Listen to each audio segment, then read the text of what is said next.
Well, thank you everyone for joining us for what is going to be a wonderful reading. I know I've heard Michael Laskey read many times. I'm pleased to say I've been fortunate in that. And I know that a number of people will be here expecting Meg Cox to be joining. Michael, I'm sorry to say that she's not able to. She's too poorly at the moment. But we're hoping to rearrange her reading for March, a Sunday evening again in March. Michael and Meg go back quite a way. I think they met when Meg and three of her poet friends were on a Lumbank course that Michael was tutoring. I may be wrong. I'll find out from Michael later. So Michael is reading on his own this evening. He's the man alone. I'm privileged to be asking him some questions. I'm trying to think of something fiendish. About 20 minutes in, we'll have a short interview. I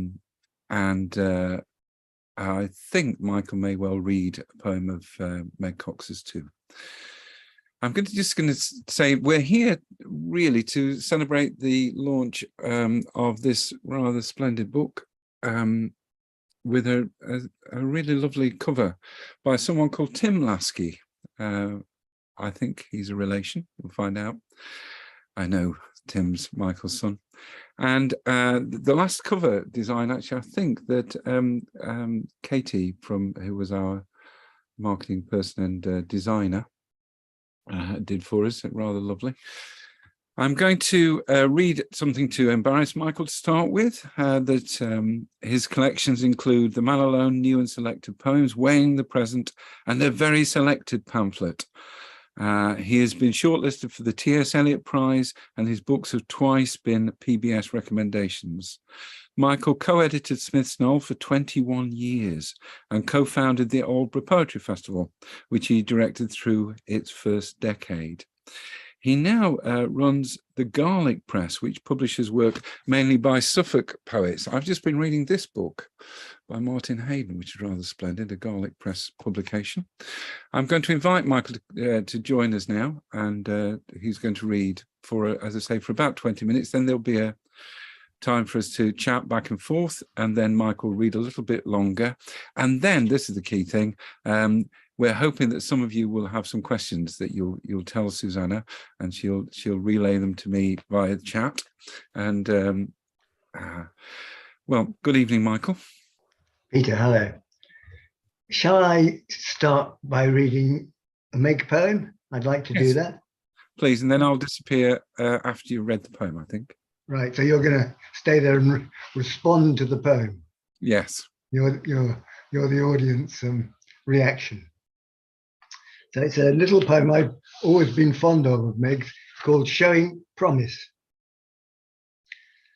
When my father was 16, he could throw an egg over the house, run through the rooms, and catch the egg unbroken in the back garden. The doors would be open, his mother in the kitchen sighing, "Oh, George," as he dashed, and his dad outside nodding, but keeping one eye on the cabbages, showing off. It's a lovely poem, isn't it? Yeah, it's. We're very sorry, aren't we, that you were really looking forward to reading with Meg, I think. I was, yes. It's a very nice. It's a lovely book, her book. Yeah, A Square of Sunlight, isn't it? Yeah. I expect we're still selling copies if people want to get them. There'll be some special postage-free element for your book and Meg's, I expect. Lovely. I'm right in thinking you met. Was it at Lumbank? It was at Lumbank. Yes. Yeah. You've met her. So I think she's been on more than one of your Arvon courses. Probably a couple. Yeah. But I don't do them as often as you do, Peter.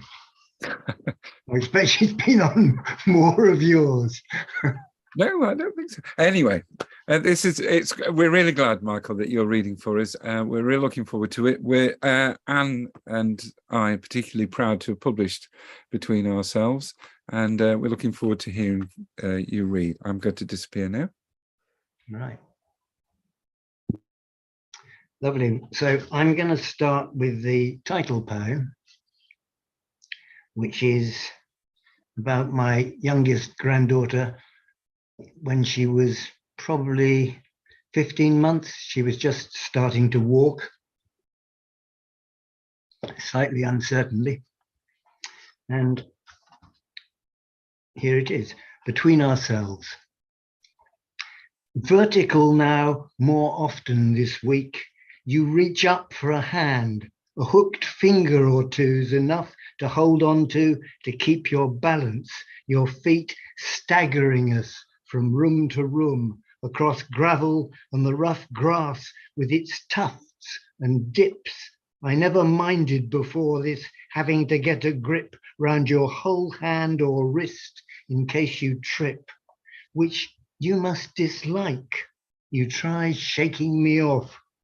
Not that I'll let you go yet, or let go myself of this half hour of us together gadding about in step more or less.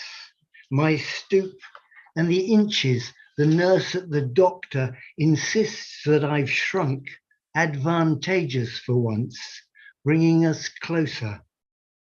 Though you won't remember this morning, I'm writing it down by hand, a fond old man, leaving these words behind, typed up online, hoping they may come in someday and steady you.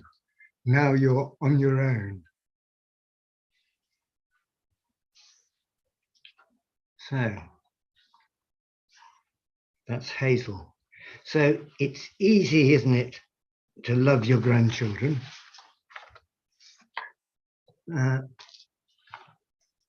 I'd like to be better at loving more people. This is called I Gave Her a Pound. I gave her a pound because she was standing outside solar between me and the car. Because she was homeless, she said.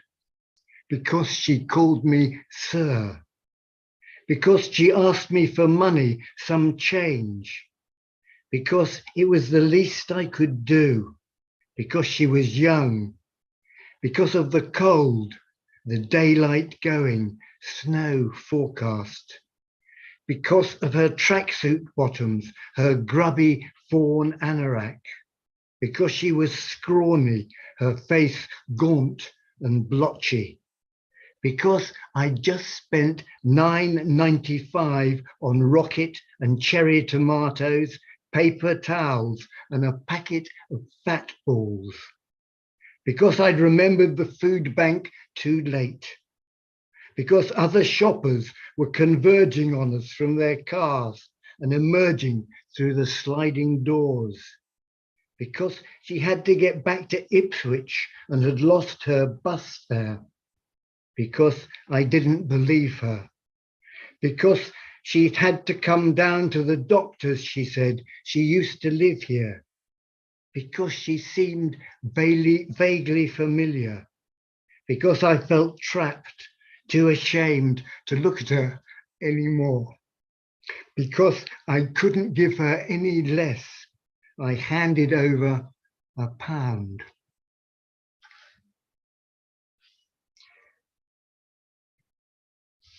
I think I'm going to put my glasses on. This is a little poem about a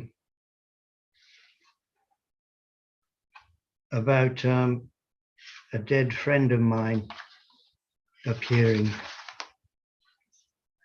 And I'm reading this.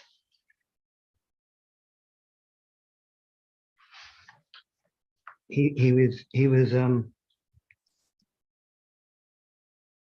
lovely man. He lived up the road from me in Aldeburgh, and he was a great help with the Aldeburgh Poetry Festival. He was our only Aldeburgh representative, really. And he was generous, had people to stay, hosted parties. Lovely man. It's called At Home.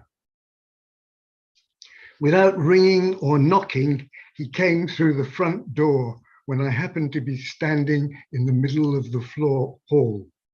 And opening my arms, I called out, "Ian!"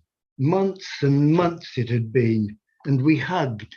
And yes, he felt thin, but solid and warm, and so much at home that once we'd unclasped, he eased past me and on to the lived-in rooms at the back of the house. Waking, it took me a good long moment of perfect unknowing before I remembered.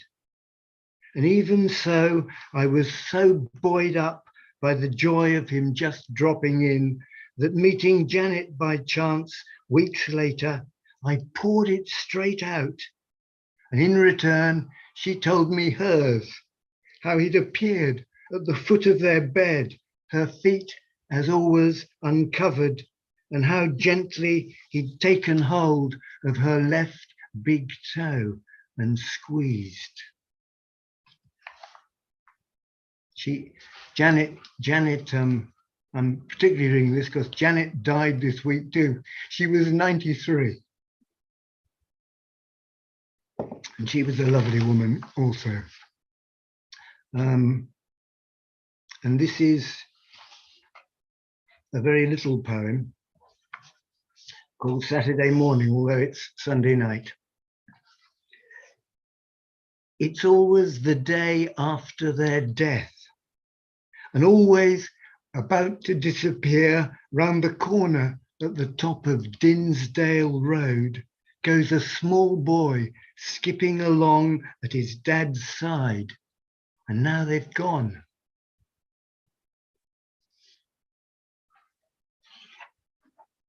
I'm going to read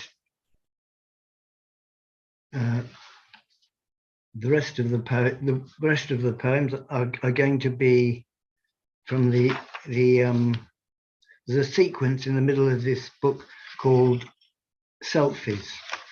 I was rather pleased with the title because I've never taken a selfie in my life, but they're about who I am, I think, and where I come from, that kind of thing. So my my various prejudices and the difficulties at different ages. And I'm going to start with deco. It's a word people don't know anymore. Strange, it seems to me. Naturally, as a boy, I learnt to deploy it perfectly, always singular, with the indefinite article and take or have. Let's take a deco, I'd say. Colloquial English everyone I knew understood. If I'd known we'd appropriated the word from Hindi, I'd have assumed the Indians must have felt proud. That was what it was like to be English when I was a boy.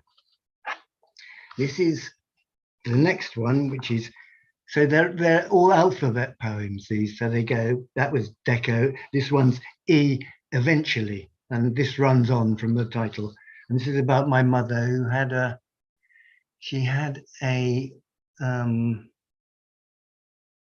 cancer of the esophagus. She smoked a lot all her life. And she had an operation and she had a stoma, a hole there that she had to put her fingers over to stop it so she could speak, and she wasn't very good at that, as you'll see from here. This is a poem I wrote in lockdown, and it was kind of prompted by the fact that in lockdown we didn't talk to anyone, and I thought it was lovely not talking to anyone, and that worried me slightly. So eventually, yes, she gave up conversation. She'd lift her chin and finger her neck, feeling for the stoma, her trial and almost always error to seal it tightly enough to speak intelligibly in that growling voice which sounded like no one she knew. It must have put her off, the effort and all that expectant concentration we turned on her slightest remark. So much unspoken. Forget it, she'd mouth and wave us on, listening at first, then drifting off into this, for me, too suddenly urgent taciturnity.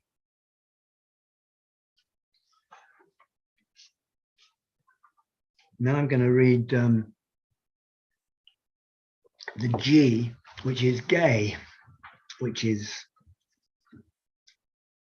about my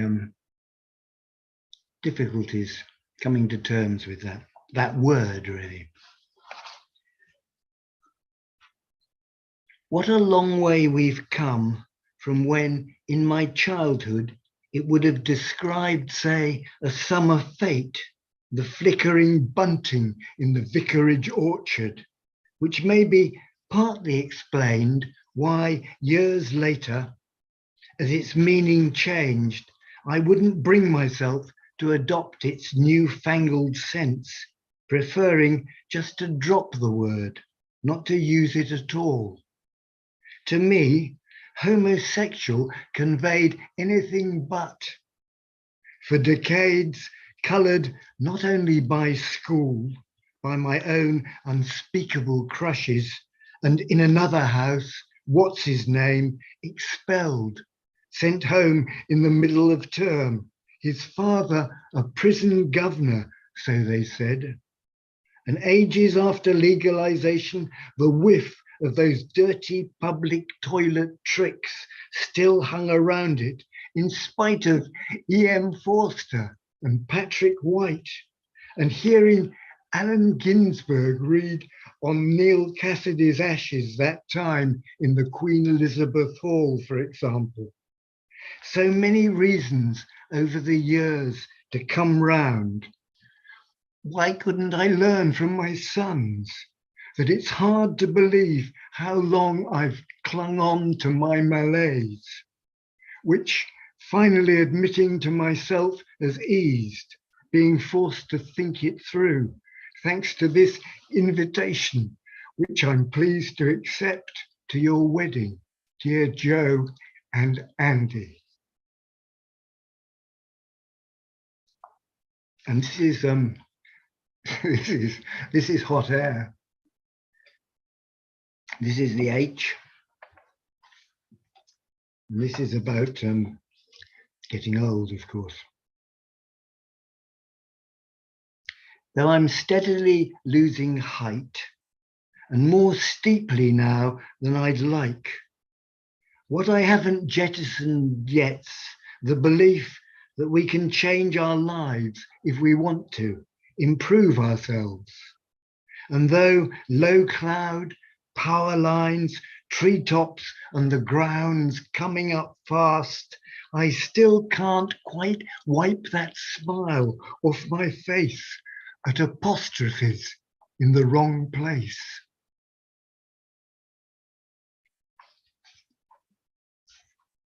Here comes Peter. Yeah, how lovely.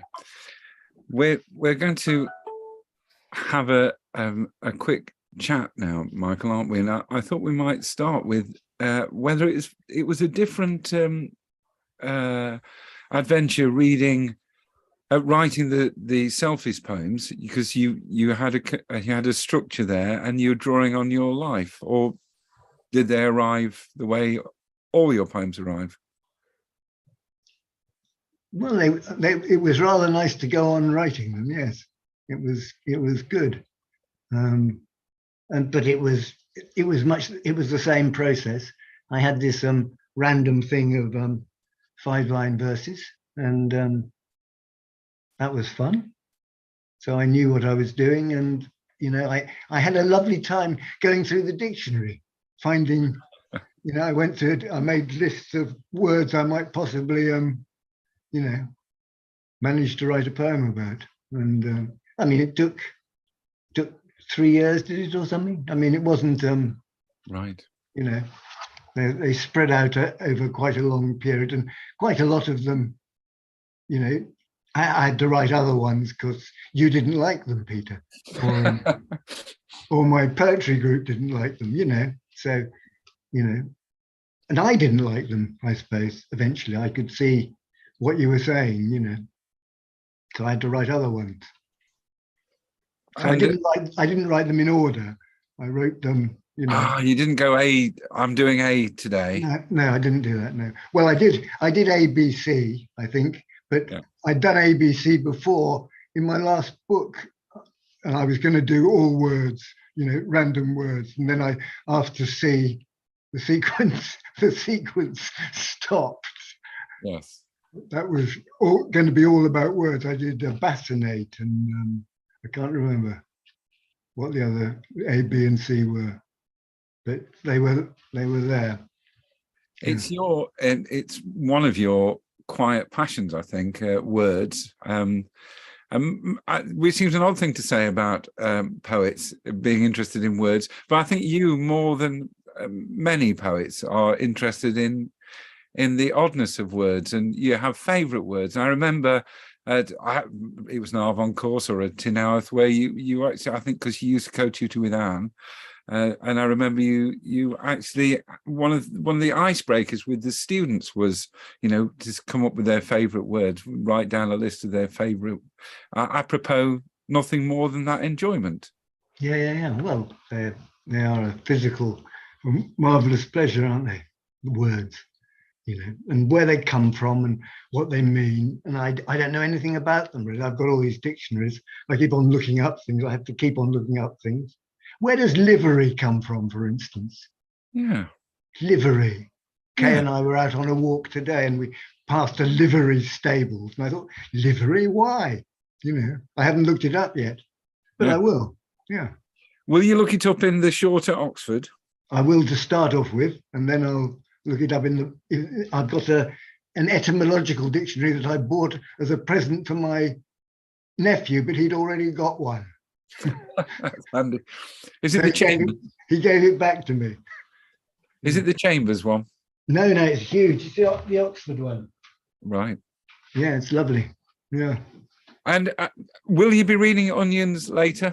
I will. I'm finishing with Onions. Lovely. Okay, we'll come on to those. I wanted to ask you about is it different writing poems now to when you started out? And did you write poems as a boy? And were you interested in poetry when you were at school? Yeah, well, I read English, I did it in English A level. In fact, I did Latin and Greek first, and then I changed because I was so bored I so disliked having to write prose in the style of Cicero. I thought I want to write I want to write my own words. So I changed to English and history. And sorry, what question am I answering? Oh, is it? Whether you... Yes. And then I wrote poems. I wrote poems from my teenage years, really. I used to get up on chairs at parties at university and recite my poems. When I was drunk, it was terrible. And I imagine you doing that. That's great. It was awful. Yeah. And no one would listen, and they'd all laugh and slop the wine about. Yeah. And I thought when you're young, sometimes poems absolutely write you, don't they? You get in a kind of magic place where the poem writes you, and you get to the end of it and you think, that's extraordinary. I am a genius. Yes. Don't you? Yeah. And then that does wear off, doesn't it? It stops happening, really. Sometimes even today, I write a poem that I don't feel I've written, like Saturday Morning. Saturday Morning suddenly came to me and I wrote it, in a morning. But usually it's write 3 words and cross out 2 and, go on for 4.5 weeks and perhaps you've got a poem, So it's changed the way I do it, yes. But I think it changed quite soon. Did any of those early poems survive, Michael? No. Well, I don't know. They may be in odd, awful files somewhere. I must throw them all out. Yes. I guess, because your first book was called Thinking of Happiness, wasn't it? Well, you'd published a pamphlet, I think, or two before then. No, you'd published a pamphlet of mine, hadn't you? Half a pamphlet. Yeah. Yeah. Yes. And then Thinking of Happiness appeared. But how old were you when that was happening? Well, I was I don't know how old was I? Mid-40s or something. I was quite old, wasn't I? When I got to 40, I suddenly realized I couldn't go on calling myself a poet if I didn't, write some poems. So that was my New Year's resolution when I was 40. I wrote a poem a day, like Auden had for a month, and that, got me going really. And after that, I wrote poems and sent them out and didn't worry too much about, I did. Previous to that, when I'd sent out poems, I'd waited to be discovered, till people replied. So you had to wait a long time, and I didn't write poems. I'd send them out and I'd think, right, well, this will be all right. And so I wouldn't write any more poems till I heard back, 6 months later that they didn't want them. And which magazines were you sending to in those days? Can you remember? There was a lovely magazine called The Chair. Yes. You don't remember The Chair? I think you're too young for The Chair. It was published up somewhere in the north. It was published, and it was just kind of cyclophile, one of those kind of magazines that they ran off on a Gestetner and stapled together. And it on the front of it had, "Don't sit on it, read it." It was great. Yeah, I loved it. Yeah. Yes. Well, I early on I sent to well, that's the trouble. I can't. I'm just trying to think of what his name was. What was Harry Chambers? Well, I did send to Harry Chambers, yes, but he never published me actually until he published my book. So, but he'd stopped publishing. He had a magazine, didn't he? Yes. Poetry Matters, was it? Poetry Matters, I think that's right. Yeah.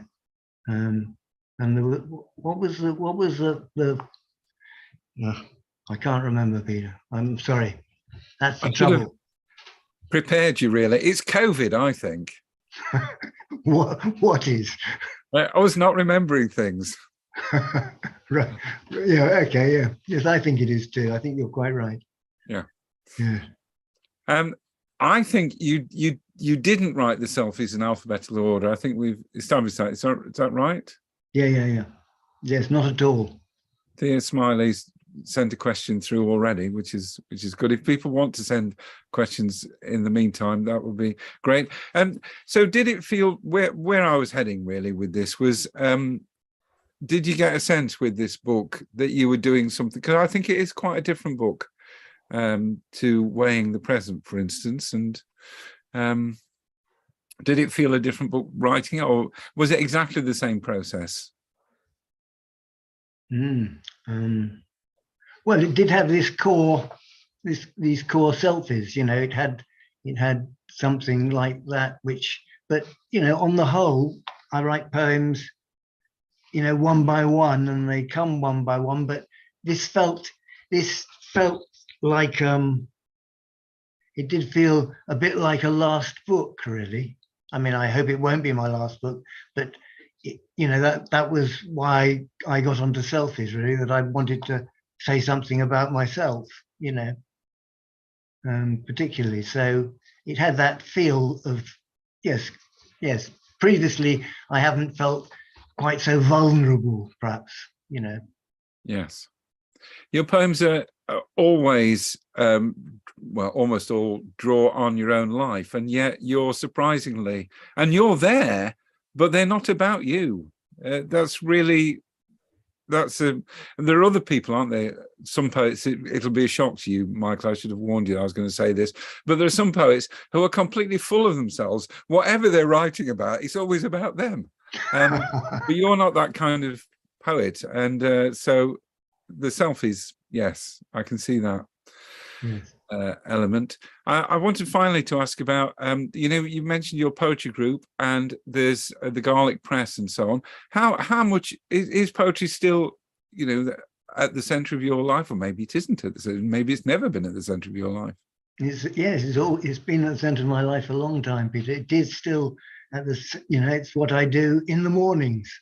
When I'm not doing my tax return, which I have completed, I write in the mornings. That's what I do. I get up and I lay the fire for the evening, and then I sit here and write. And I try to write. I make notes. I write. Till lunchtime. That's what I do. And then in the afternoon, I go out and breathe. Yes.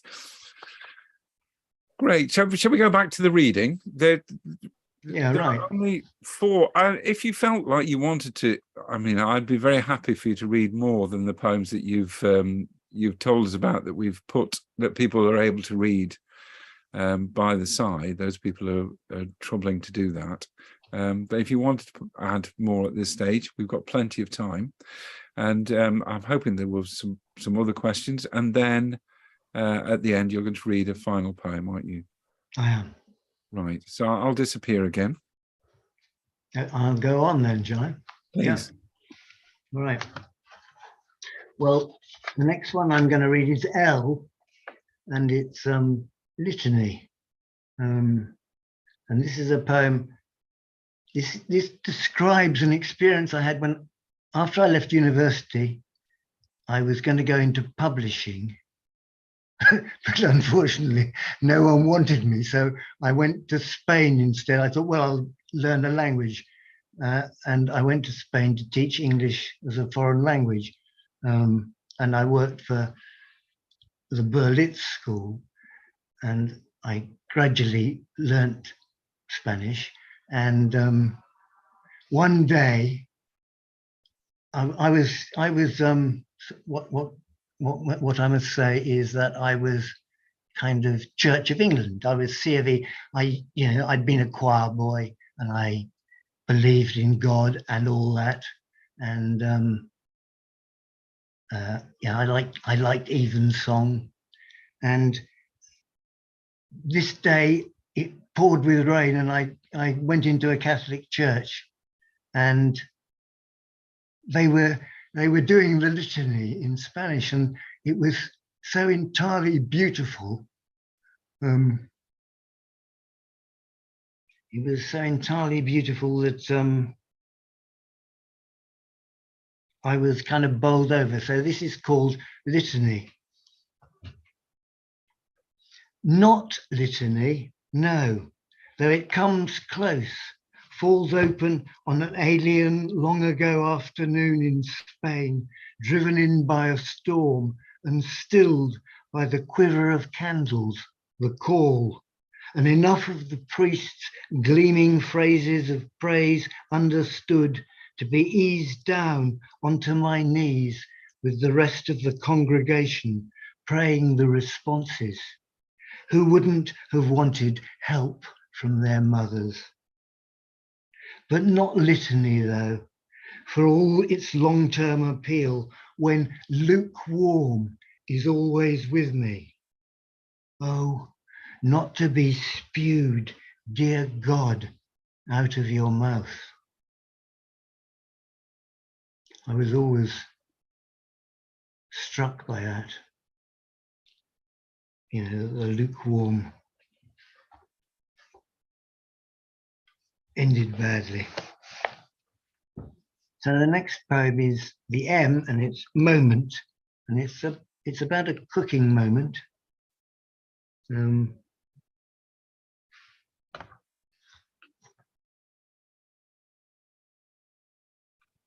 Lately, instead of a cake for her birthday, I made Kay a tarte au citron. not as sweet and much more delicious, for all our thin slices soon gone.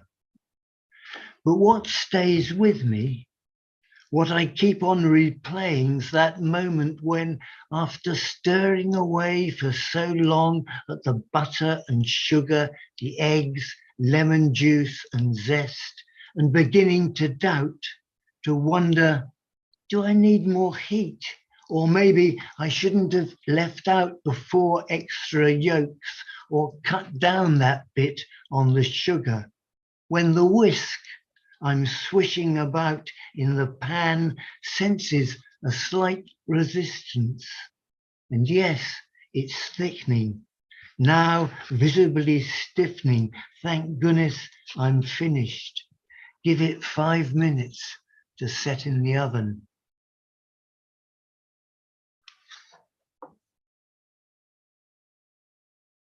It's lovely, isn't it, that bit when it suddenly does that thickening? You know, it's a kind of miracle. This is the N, which is nightingales.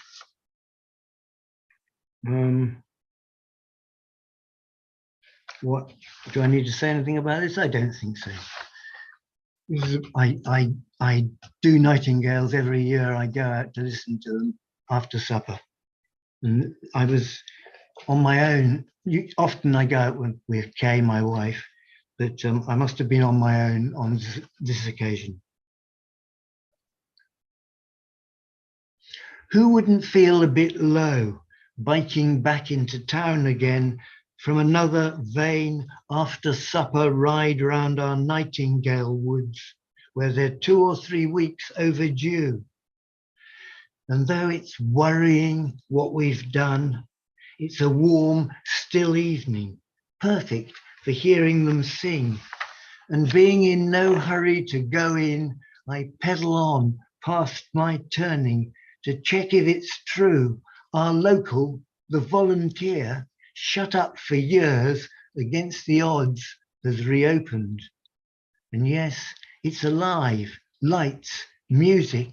And inside this Saturday night, as I swing round the corner, a crowd of mostly young men in both bars, with more arriving down the side street, one of whom, in reply to my evening, calls out, "Take your berry off, you cunt."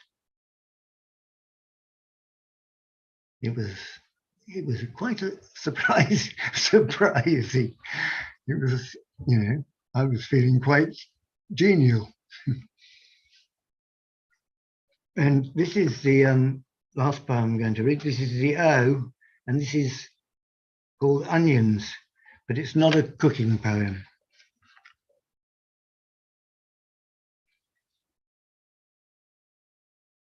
Onions. Was he CJ?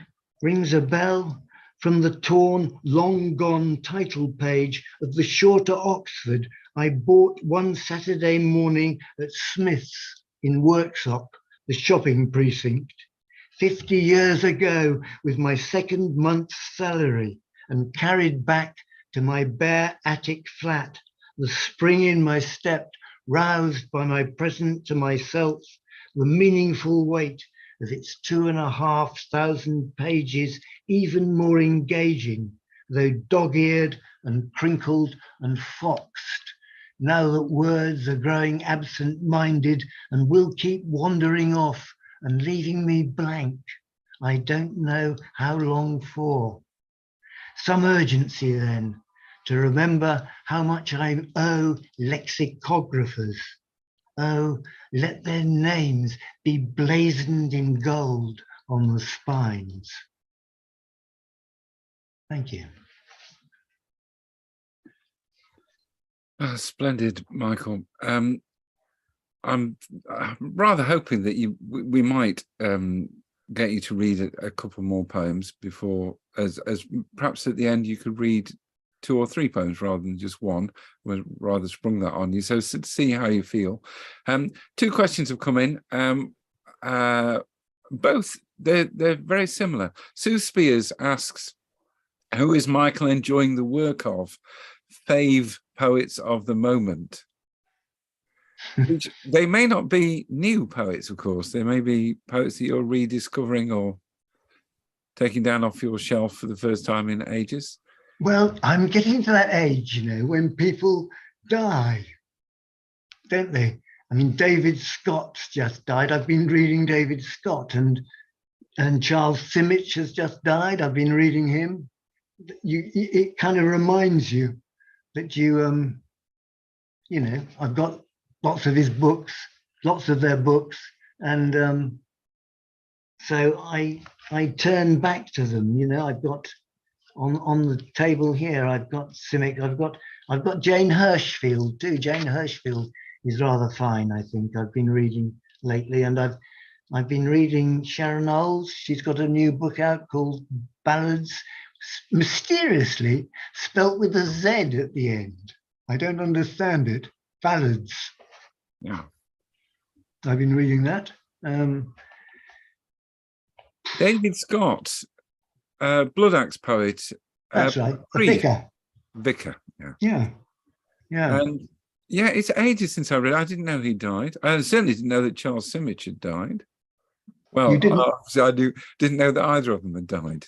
Right, yeah. And you're somewhere in between them, aren't you? Between in age, you mean? I'm in writing. Oh, right, in writing. Yes, maybe. Yeah. And But, it's kind of similarly linked. Although, if you wanted to say more about one of those, are you pleased with the Sharon Olds? Is it a book that surprises you? The Sharon Olds book? I'm not all that pleased with it, actually. No, I'm not. I'm finding it quite difficult.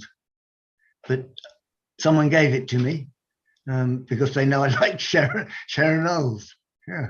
Is it the first one since Stag's Leap, or has there been another one? I think there's been another one. Yes. Yeah. She writes too many books, I think. You know, no one edits her, do they? No. I think you know, that's an unfortunate thing if you're a great poet, isn't it? If you're just a decent poet, people edit you, you know. Yeah. They don't let you get away with, you know, just putting stuff down, do they? No. Apparently people are very keen to talk about the meaning of livery. But... Oh, good. That's excellent. They've had the advantage of being able to look it up. Perhaps they know. Nelson says, etymology of livery, Merriam-Webster, Middle English from Anglo-French, livery, livre, literally, delivery, from livere to deliver, from Latin liberare to free, more liberate. She comments, what a word.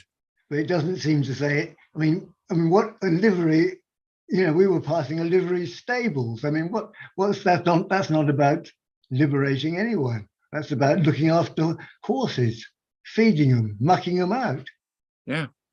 And livery is what you wear, isn't it? It's a kind of uniform kind of thing. Yeah. Yes. Kay suggested that. Yeah. Yeah. Well, it's good. You learn things, don't you? And similar to Sue Spears' question, there's a Naomi Jaffa. I think you've met her.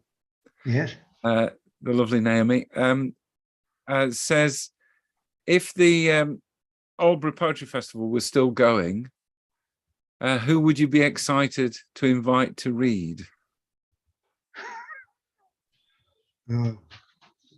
Might prompt you into indiscretion about who you're particularly proud to have invited to read. It's worth saying those people, many people watching now, will remember the years, the 25 years that you were involved with the Poetry Festival. You founded it, and how it changed the year, really.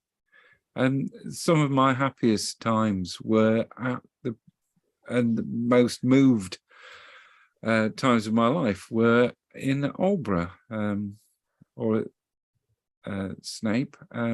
It's a wonderful and really remarkable venture that's hard to believe happened. But while I've been doing that encomium, has anybody come to mind? Has anyone? Anyone come to mind? Oh no.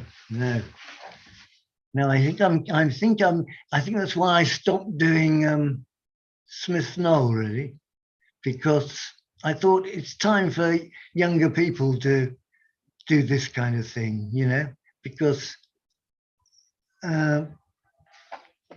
styles change, don't they? People's, as you get older, you're not quite so flexible, and you're not quite so open to the new things that people are doing. So, I mean, I like the kind of poets I like are poets that I can understand easily, and that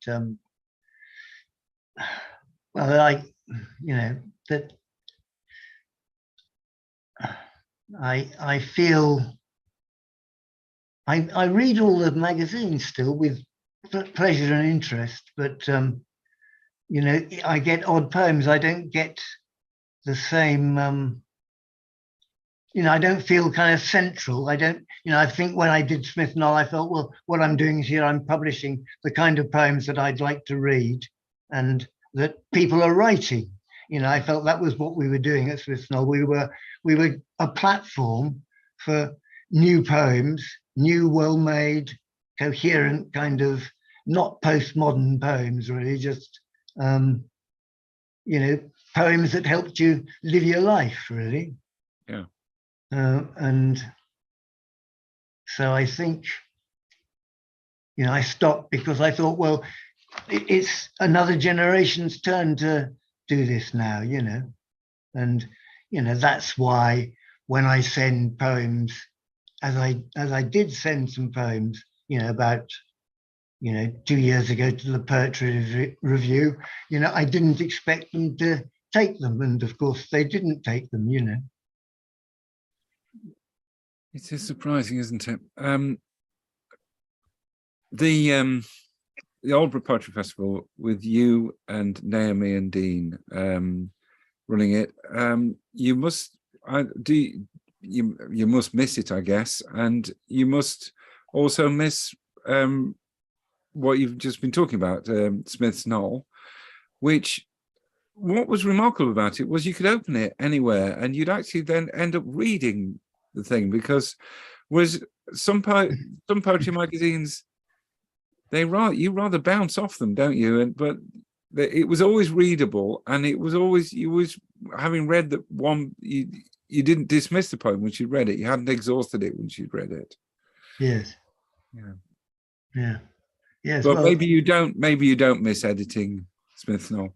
Well, I do like editing. Now I do, now I have started doing books, which is exciting. I'm going to do Dean's book in the in the spring, so that's exciting. What's it called? What's it called? Oh, I don't think we've got a title. Right. We haven't got the book yet. I mean, we're working on it. We're going to be working on it. Yeah. And I did one last year, a book last year. I did John Lynch, and I did Martin Hayden. I haven't sent you John Lynch, have I? I don't think so. I don't think I have. No, very, very good book.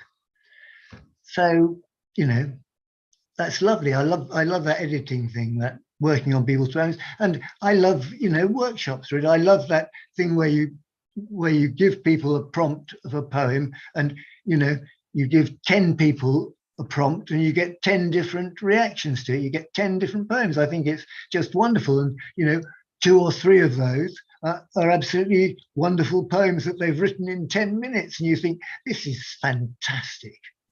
Don't you think? Yeah, I think that's the kind of poetry that really excites me, the poetry that I see written because I've given someone a poem to read and said, well, write about that, and off they go. Seems incredible, isn't it? Yeah, it's literally unbelievable that it happens, that process. Isn't it?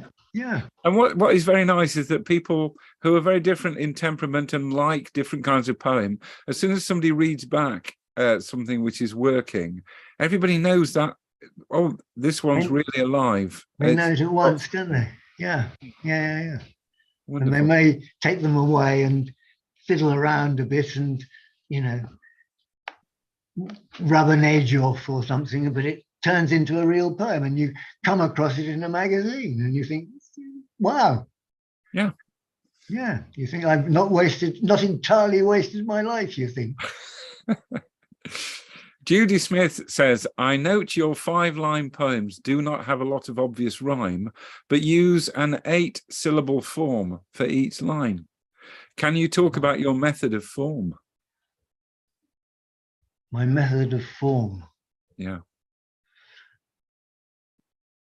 It's interesting, that 8-syllable. I think that 4-stress line, I've always written with a 4-stress line. And I think it's because I smoked when I was a young man, and so I don't have a lot of breath. And I think it's my natural, it's my natural breath, and it's interesting because that's 4-stress line. I mean, I don't do iambic pentameters. I don't do 5-stress lines, which is, a common kind of English thing, isn't it? Yeah. My voice is much at home, and then I do all that. I do all the enjambment. I do the sentences. I love that, setting the sentence against the verse structure, that kind of thing, or and poems find their form, don't they, as you're writing them, don't you think? I mean, yeah. For instance, Between Ourselves is in couplets, as you'd expect. It needs to be in couplets, really. Yeah. And of course you're a pair, as it were. Yes. Walking. Yeah. There are lots of questions. As the chat says, many questions. One isn't a question, really. Laurie Bolger says, your workshop energy is second to none, Michael. How do you do it? But there's nothing you can say there, is there? No, I like workshops. I love them. I love them. And, I do them with Dean, you see. I do one with Dean every month. And that's lovely. That's the continuation of the Albury Poetry Festival. I still see Nahum and Dean. They're my poetry friends, my top poetry friends. And Dean comes to my, the workshop I go to every month, where we do new poems, which has been going on for, I don't know how long, 40 years, has it? Who knows? Yeah. And it's a great workshop. Great, you get great people bringing their poems, and we do it on Zoom these days, so it's just lovely. Yes. Yeah. Exciting last what is it, the last Friday of the month, when afterwards you can't get to sleep because you're thinking about all these poems that people have written. It's just lovely. Can anyone join, Michael? How would they do that? Well, it's a Suffolk, kind of ironically, it's a Suffolk, perversely, it's a Suffolk thing, really. It's a, it's a local thing, but we Zoom now. Of course, odd people have moved to London and can't come. I see. But it's always been a, it's always not been an open group. No, it's what the Albury Festival, it's that kind of grassroots kind of thing that the Albury Festival grew out of, that group. Yes. It was because of that group that we thought we'd have a poetry festival. Yeah, that's Royston Tester says, were you in Spain during Franco's dying days? Did the political climate play any part in your experience there? And I was going to, and someone else has asked, what are you writing now? And I was wondering if there's more material that you might be writing about your Spanish time, for instance. Yeah, no. I was in Spain at the end of before the end of Franco, yeah. And I was quite uncomfortable about it. I lived with a kind of a drunken.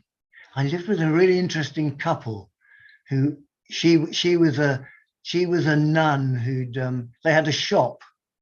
They had a shop of lights and glasses and things, and he used to go around all the bars on Sundays showing people his glasses so he could sell them, and drinking a lot. And so we had terrible Sundays together. And his wife was she was a lovely woman, but she they didn't get on, of course. And he was always ill, and his wife was a lapsed nun. So she'd come out, and they hated Franco, and it was all very uncomfortable, really. But I wasn't politically alive. I read Orwell, but that was about it, really. Yeah. At that time.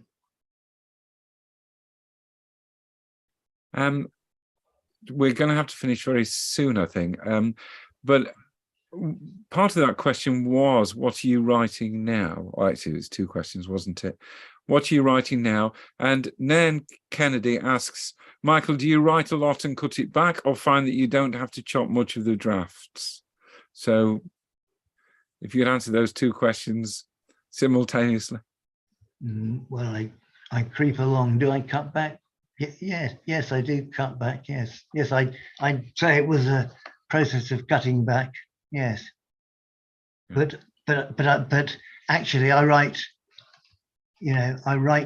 I don't know where the sentence is going, till it's got there. So I'm following it. So in a way, I'm just, very glad to keep going.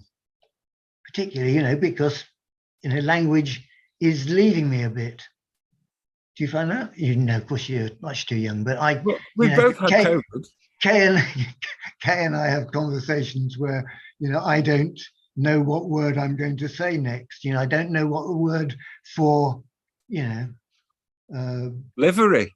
Livery. Well, no, more the word for bird table. I can say, look at that bullfinch. And I can't. It's that kind of. Yeah. It's the everyday words that escape me. Yeah. So I'm glad I have the mornings to find them. It takes longer than it used to. Yes. Yeah. Wonderful. Well, I've really enjoyed talking to you, Michael, and even more listening to your poems. Those people. It'd be good to see you, sometime in person. Yes. Well, when did we last see each other? Yes. Who knows? Years. Yeah. Ah, wonderful. So you're going to read one more poem for us. I am. And, people can get hold of your book by going on our website, I think, or maybe there's something that we've emailed people. I hope I should. It's the kind of thing I ought to know, really. I'm sure you have, yeah. Yeah. Thank you very much, Michael. I'm going to disappear now, but I want to thank everyone else for listening and for these rather good questions. And thank you very much, Michael. No, thank you. Thank you for having me, Peter. And I'm going to read this last poem. Is a short poem, and it's about my granddaughter learning to speak. It's about that absolutely miraculous thing where they start coming up with words. And it's called Quick. Quick, before she learns to mean to please, and while you're still full of it, in awe again at every new, more or less plausible word of hers, hardwire today's. How following your conversation stopping sneeze, bless you, she said. And perhaps because she liked the sound of it so much, she blessed you twice. And then a third time when you coughed. So thank you very much. Thank you very much for coming. It's weird, isn't it, to read to no one, but it's what we do. I mean, no one you can see, but thank you very much for coming. And I'm off.